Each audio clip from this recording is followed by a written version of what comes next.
After somehow coming back to life, the first thing I decided was that my husband Mark was going to end up with my best friend Sarah. It happened during a rafting trip. He lied about how bad my father was and told the people helping us to save Sarah first. Because of that, my father drowned. When I finally got the chance to ask Mark why he did it, he just looked at me like I was crazy and asked, "Did you want both of them to die?" It wasn't until I walked in on Mark and Sarah, kissing by the pool, really going at it, that I understood what was really going on. They knew I had found out about them, so they had me sent away to a place for people with mental problems. They even used some kind of electric gun on me until I died, and then they took over my family's business. But then, I woke up. I was right back at the moment my father fell into the water. Emily, there's no hope for your father. Save Sarah first. I never thought something so awful and unbelievable could actually happen. That sentence hit me hard, right in my heart that had just started beating again. I jumped up and grabbed Mark's shirt, pulling as hard as I could. He kicked me away, pushing me down hard. "You've been out for 5 minutes. Do you even know what that means? Your father was carried even further away, but Sarah is still struggling in the water. Blame your father for insisting on coming along. Would the boat have flipped if he hadn't?" Mark, looking all put together and acting like he was right, made me feel sick. Last time, I trusted him completely, and what did I get? My father's terrible death. Me fighting for my life in a hospital bed while he was out buying flowers with Sarah that same night. This time, I promised myself none of that would happen again. "Please save my father. It's Sarah who fell in and she knows how to swim," I yelled as loud as I could. Mark got angry and slapped me hard across the face, knocking me to the ground. "Emily, stop acting crazy. Don't question what I'm doing now. Do you want both of them to drown? Could you handle that?" He kept yelling, "Go save Sarah. Save her first." My ears were ringing, but I cut into Mark's shouting with an even louder voice. "If you don't save my father, I'll die right here." Finally, while 2 people from the rescue team went for Sarah, more people went to look for my father. Mark gave me a cold look and rushed over to Sarah. Watching him run to her like that, any last bit of hope I had for him burned away. When I saw my father again, he was unconscious because he had swallowed too much water. Just like last time, he was pale, lying on a stretcher while the person in charge of the rescue team was trying to get his heart going again. I was frantic, calling for an ambulance over and over until I heard the radio. "Is the ambulance here? We only have one. The second one is stuck in traffic." Just as I was about to ask more questions, Mark's panicked voice came from behind me. "Sarah, you're hurt." He knelt down and gently blew on a scrape on Sarah's ankle, his eyes full of worry. They looked so sickeningly sweet together, and I hadn't even noticed it in my past life, not this time. I caught the tiny, smug look in Sarah's eyes when she glanced my way. A chill went down my spine. In my past life, Mark had basically traded my father's life for a few scrapes on Sarah. Soon, a loud siren got closer. The ambulance was here. A rescuer and I were about to lift my father onto the stretcher when Mark came over, looking unsure. "Emily, let your father wait a bit.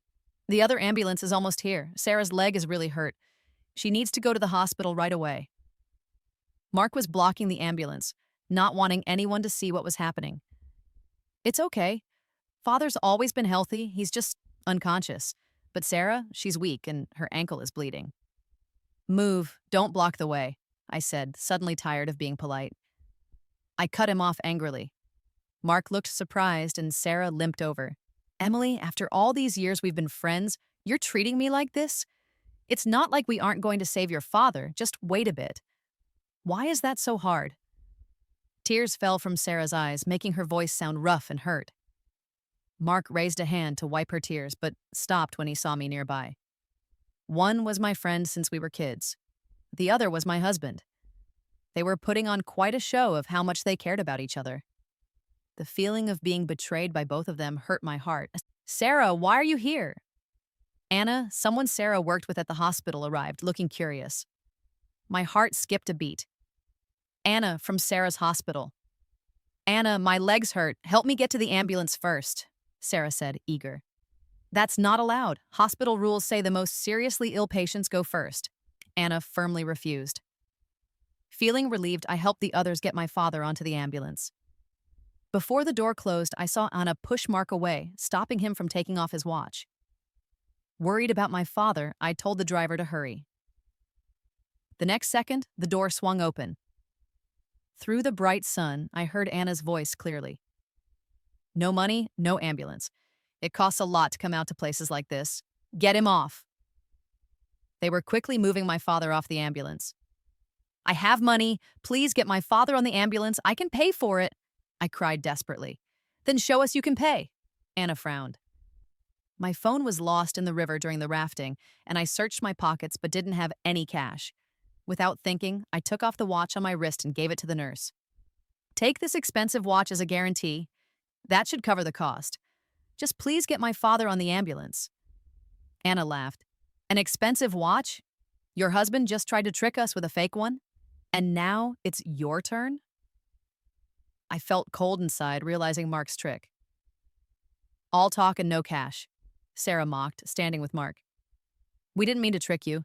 Just be nice enough to help us out by getting my father on the ambulance, I said, pulling away from Mark's hand and trying to explain. Mark was lying. My watch is real. Let me use a phone to show you my bank account. Anna's face turned cold. Got money for a hospital? If not, then move aside. Take care of him at home without wasting our time. The stretcher was being taken off. In the end, I was left standing there, watching the ambulance drive away with Sarah. I grabbed Mark's sleeve tightly. Why did you lie? I don't care about you and Sarah, but my father needs medical help. If anything happens to him, I will never forgive you. The people from the rafting rescue crew were still around, watching quietly. Mark was furious. Stop being unreasonable. There's nothing going on between Sarah and me. Stop making things up. Sarah's leg injury can't wait. There's an ambulance anyway, so what's wrong with your father waiting a bit? Disappointment settled deep inside me like heavy mud. I could barely breathe. 7 years of marriage. Did you ever think of my father as family? I finally asked the question that had been bothering me for years. Mark pressed his lips together, looking uncomfortable. Mark and I were each other's first love. To marry him, I gave up everything from my family. During the hardest times, I stayed by his side, eating food that was about to go bad and sleeping in storage rooms, getting covered in ant bites. He once walked for 4 hours in the rain to get to the pharmacy when I was sick. His eyes were red, and he promised while putting medicine on me. Mark promised to make Emily happy. If I break this promise, let me never have peace. Eventually, his new business started doing well, my family became more accepting, and we held hands in the snow, living happily.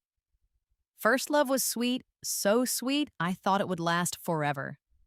This idea stayed with me until one day after we were married, when the news found out that my father was one of the first people to invest in Mark's company.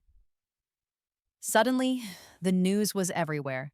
The young, successful CEO was called someone who only made it because of a woman. Mark didn't say anything, and he still acted caring, but something changed between us. He smoked a lot more, full of quiet anger. Once, after drinking too much, he told me how he really felt. Did you know? I hate charity more than anything. Emily, sometimes I wish I never met you. Back in the present, I saw Mark's tense face. It didn't matter. Mark gave a dismissive answer. Through it all, his feet were pointed towards where Sarah had left. I found it incredibly strange. When the second ambulance arrived, I checked my father's weak pulse. In the ambulance, I didn't even look at Mark, only focusing on the screen. Not long after we started driving, my father's heart rate started to drop, falling to the 30s. Father, please wake up, I cried out, completely heartbroken. Mark made a call, then stood up to talk to the driver. Can you drive faster? No going to other hospitals. Go to the closest one. A few minutes later, amazingly, my father's heart rate went up. I was so happy, and suddenly, Mark didn't seem so annoying next to me. A trip that normally took an hour and a half took less than half an hour. At the hospital, we quickly went through the special line for tests. The CT scan results were bad. He had bleeding in his brain, and it was a lot. The doctor told me the hospital in this town couldn't treat him. He needed to be moved to a place with better equipment. Mark, thanks for getting us to the hospital, Mark explained while Sarah, with her lips pressed together, was clinging to him. I thought they'd have the equipment here to save him. I didn't expect Uncle An to be this serious. I was shocked, looking at Mark with disbelief. He gently pushed Sarah away, taking a step forward sincerely. Emily, let me explain. I firmly turned away, following the stretcher to go with Father onto another ambulance. On the way, something inside me broke. I knew we could never go back to how things were. When we got to the next hospital, I quickly explained everything to the nurse and doctor. After checking with their surgery team, the doctor looked at me with sympathy. Our only brain surgeon is on leave today. Complete hopelessness washed over me. This place was at least 6 hours away from the city hospital. Without a surgeon, who could save Father? Rain kept falling, splashing water in the open hospital courtyard, soaking my pants. A shadow slowly came closer, offering a hand. Emily, let's take Father home. See him one last time. It was Mark. I avoided him, desperately trying to think of ways to save Father. Suddenly, I saw Sarah arguing with a stranger in the hospital's courtyard. Why was she here? Something felt wrong. I walked towards them. Mark caught up to me.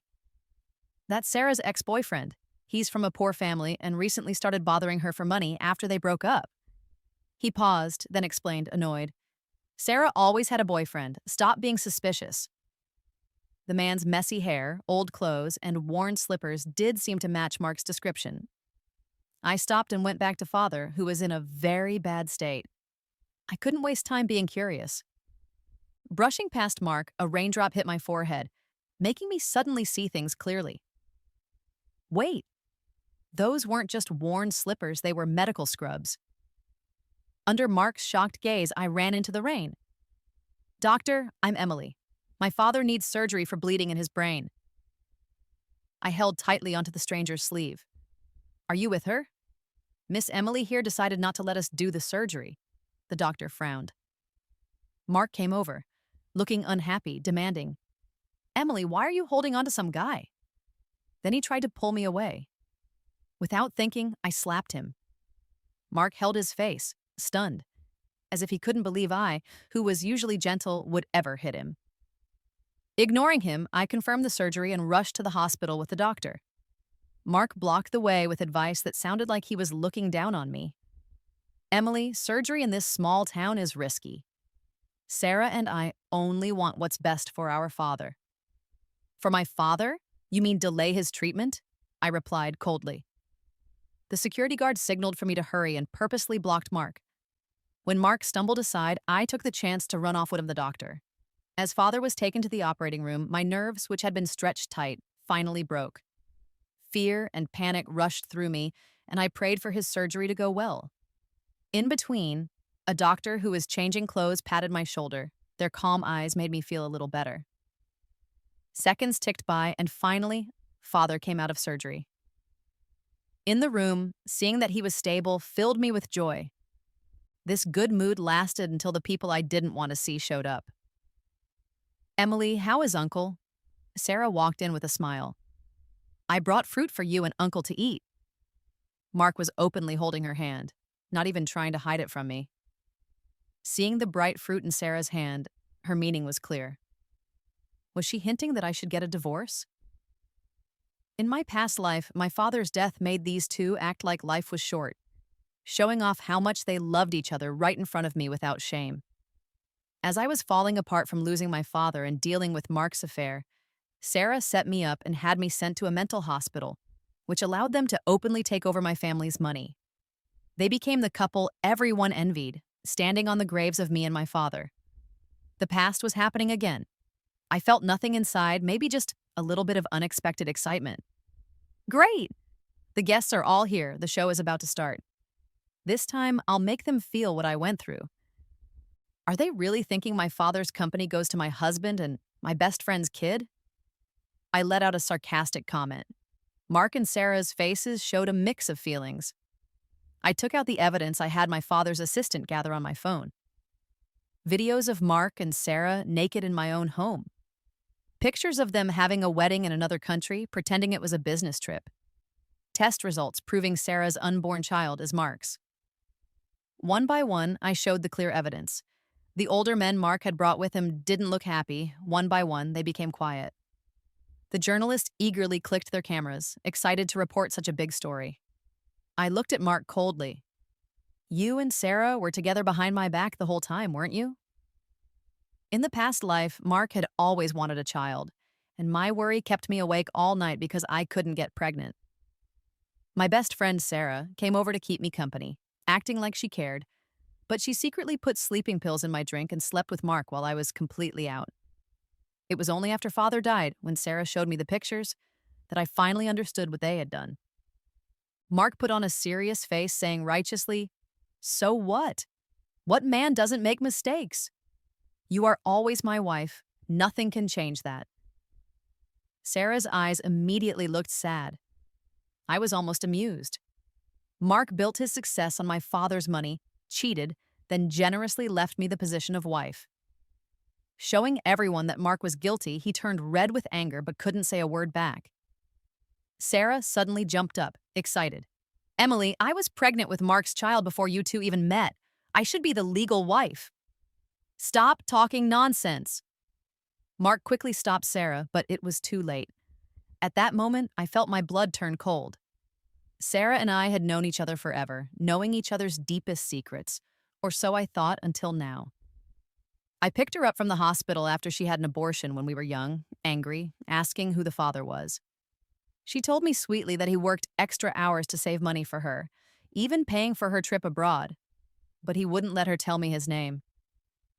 All along, I believed that the beginning of my relationship with Mark was beautiful and pure. But now, I realize the love I believed in was never real. We've never been in love from the start. In every way, I was tricked into this marriage. Now, everything makes sense. Thinking about the information from my father's assistant, all my doubts were gone. Anyone who wants such garbage can take it, but you said it was a heart attack, really. I picked up my phone and played the security video for the reporters who were there. In the video, Sarah was seen putting melatonin pills in my thermos during the day, making sure I would fall asleep without knowing it. After midnight, she went into my father's room wearing a nurse's uniform, swapping the IV bags. It was completely clear the label on the chemical said anesthetic. With her medical background, Sarah did all of this easily. She patiently waited for the person on the bed to stop breathing, then left with a smile. As the video ended, everyone's eyes on Sarah changed. Sarah's face turned ghostly pale, and she screamed, shaking, "It's all fake! The cameras there were broken ages ago." True, she had indeed broken them with a laser pointer, but learning from past mistakes, I had hired a private detective to watch her and Mark ahead of time. Once her suspicious actions were noticed, security quickly fixed the cameras. I didn't expect that, with my father saved this time, she would dare to just kill someone directly. "I've already called the police. You can explain it to them," I said coldly. Sarah stumbled, almost falling over. Mark immediately rushed to hold her up, looking at me and shouting, "Emily, Sarah, and your father had no problems with each other. There's no way they would hurt anyone. And you have the nerve to fake surveillance video because you're jealous." The older men who were on Mark's side started speaking up. "Emily, family problems should be kept within the family. Bringing the law into this could hurt the company's image. Your father just passed away and you wouldn't want to see what he built fall apart, right?" There was a hidden threat in what they said. I just laughed coldly. "Who said my father passed away? Why don't you take a look at the person in that bed? Emily, are you out of your mind? Your father was just here during the day. Who else could it be in that bed? Maybe we should take you to see a doctor for your mind in a few days." Sarah's eyes flickered with a strange light, just like in my past life when they tried to get rid of me quietly by sending me to a mental hospital, saying I needed treatment. I looked at Sarah and Mark with a smile that showed I knew something they didn't. "You two came here during the day to check things out, right?" They paused for a second. They looked a little nervous. Mark loudly defended himself. "We came here because we were worried about your father, and this is how you repay us? Such real care wasted." I kept a straight face. "I'll say the same thing back to you." With that, I had the cover on the body lifted. Underneath the sheet was the face of a stranger, a thin, dark-skinned man. Mark looked like he had been struck by lightning when he saw the body. In a panic, he rushed over, checking the arms and face, muttering to himself, "How could this be? It's impossible." And finally realizing the truth, he started to cry out in pain. Sarah and everyone else in the room were in shock. Reporters quietly whispered while filming, "Wasn't it Emily's father who passed away? Why does Mark look like it's his father who's dead?" One of the older men from the company suddenly stepped back, realizing, "That's not Emily's father." Those who quickly understood rushed to praise me. "Miss Emily, everything earlier was just a misunderstanding." Sarah looked completely pale, trying to explain, "It can't be, the bed was right. He was just sleeping with his head covered." Mark, his eyes red, looked at me like he was crazy. "Emily, did you set us up? How did my father end up here? You killed him." The scene was chaotic. The unexpected turn of events had everyone completely stunned. Luckily, I had memories from my past life. Otherwise, my father wouldn't have made it. When Mark and I first started dating, he told me a sad story about his childhood to get me to feel sorry for him. He said he had been forced to stop going to school in middle school to work, supporting his family while they just took advantage of him. To get away from his terrible family, he had moved far away to this city. In my last life, Mark's mother had contacted him, saying his father was sick and needed him to pay for medical costs. When he didn't respond, she called me, begging for help. Thinking that family was important, I felt bad and sent money. I had no idea that once his father got better after surgery, he would join forces with Mark and Sarah to plot against my family for our money. Even the idea of sending me to a mental hospital had come from Mark's father. Later, as Sarah was hurting me with electric shocks before I died, she bragged by showing me pictures and messages. I saw pictures from Sarah and Mark's wedding with Mark's parents there. And Mark took over my family's company. They enjoyed the wealth while getting blessings from his parents. In this life, after coming back, I moved Mark's father to the VIP room without hesitation. Who would have thought they would be so cruel as to directly target my father? Now it was time for them to pay. I feel no guilt. The deaths of my father and me in my previous life were directly connected to these people. For murderers, I feel no sympathy. I looked at Mark and said calmly, "I kindly moved your father into this VIP room, only for you to harm him. You tricked Sarah into hating me to kill my father, but you ended up killing your own father instead." As soon as I finished speaking, Mark's eyes seemed to get smaller, as if they had been poked with needles. Mark never imagined that trying to get rich quickly by killing his wife's father would result in his own father's death. Unable to accept what had happened, Mark questioned me with a twisted face and hatred in his eyes. "We've been together for 7 years, and just because I had a brief relationship with Sarah, you're cruel enough to kill my father?" Mark tried to blame me. I played a recording given to me by my father's assistant, gathered by a detective. "Sarah, let's end the pregnancy. Emily's father has been good to me. After he dies, I'll marry you." "Mark, the doctor says my body can't handle more miscarriages. This is my last child. I won't give it up." Mark, still defiant after hearing the recording, said, "I didn't do anything illegal. You recorded this without permission. It can't be used as evidence." I glanced towards the police who were coming in, saying coldly, "Tell it to the judge."